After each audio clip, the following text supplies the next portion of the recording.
Hey, what's up everyone, Nick here, and I've got some pretty big spoilers for Batman v Superman and the rest of the DC Extended Universe. Now, Total Film recently caught up with Zack Snyder, the cast of Batman v Superman, and other key people in the DC Universe, such as Charles Roven, the producer on most of these films, and they kind of talked about and slipped some details regarding Batman v Superman and exact plot spoilers that happen in the film. So if you don't want to know, certain sequences from the movie, you should probably skip to the end of the video when I talk about like the interviews itself. But if you do want to actually know certain sequences and how they affect the story, then keep listening. Now, basically the first sequence that they describe is that the movie begins with the battle between Superman and Zod from Bruce Wayne's perspective as he attempts to rescue innocents trapped in one of his office buildings, but he fails at doing so. Now, this we can see in the Batman v Superman Comic-Con trailer when Bruce Wayne witnesses the heat vision from General Zod as he cuts one of the buildings in half, and he runs into the cloud and saves a little girl from the falling rubble. Now, this is an extended sequence.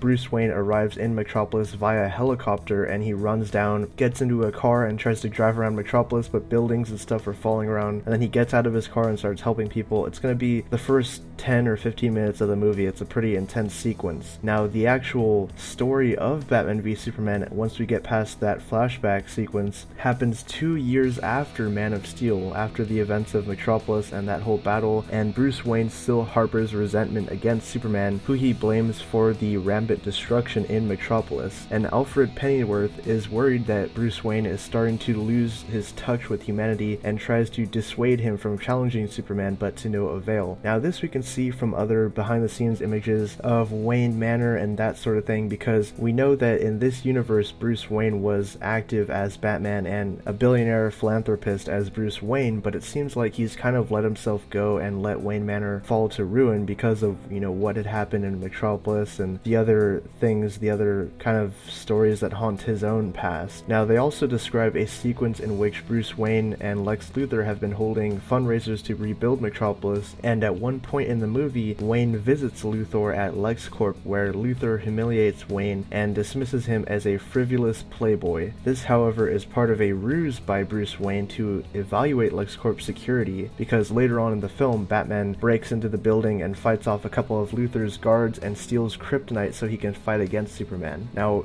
the majority of the film, Batman actually functions as the antagonist of the movie. He's a really bad guy. He's got a lot of rage built up inside of him, not only from the Metropolis incident and his whole building being collapsed, but just from other things, like I said, in his past. The death of his parents, he probably ran into the Joker a few times, the death of Robin, that sort of thing. And Batman relies on deception during the fight with Superman, while Superman wants to, kind of keep the fight fair, just like in The Dark Knight Returns, where he's not trying to kill Bruce, he's just trying to stop him. But Batman uses tricks and all kinds of stuff. He fights dirty, essentially, what they're saying. Now, Wonder Woman is very crucial to the plot, and her role is secret as it involves heavily into the tie-in of Justice League and where that story is going. And everyone on the crew praises Gal Gadot as the ideal choice and the, customary of a movie's production blitz. Everyone's gonna say that she's a good choice, but even Ben Affleck had a quote saying that I can't see why they didn't greenlight a Wonder Woman movie, because she's amazing in Batman v Superman. So I can't wait to see more of her, and hopefully we'll see more in the third trailer coming up. Now, they also reveal that there is a dead Robin in the movie, but they don't reveal who that Robin was. Now, my guess is that it's Jason Todd, just because they're sticking very closely to the Dark Knight Returns kind of universe. So I would assume that it's Jason that was the dead Robin, and that hopefully Dick Grayson is somewhere in this universe, maybe as Nightwing, acting somewhere else, and we might see that later on. The last part I want to touch on here is that some interviews that Zack Snyder was talking about into,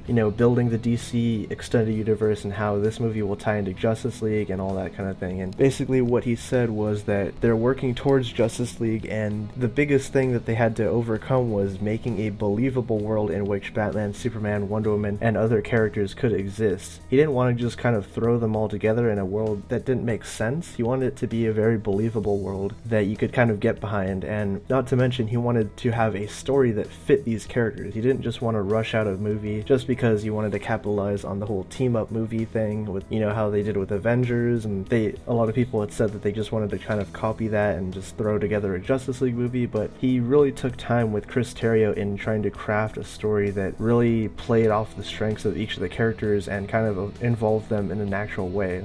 So that's all the details I had for this video.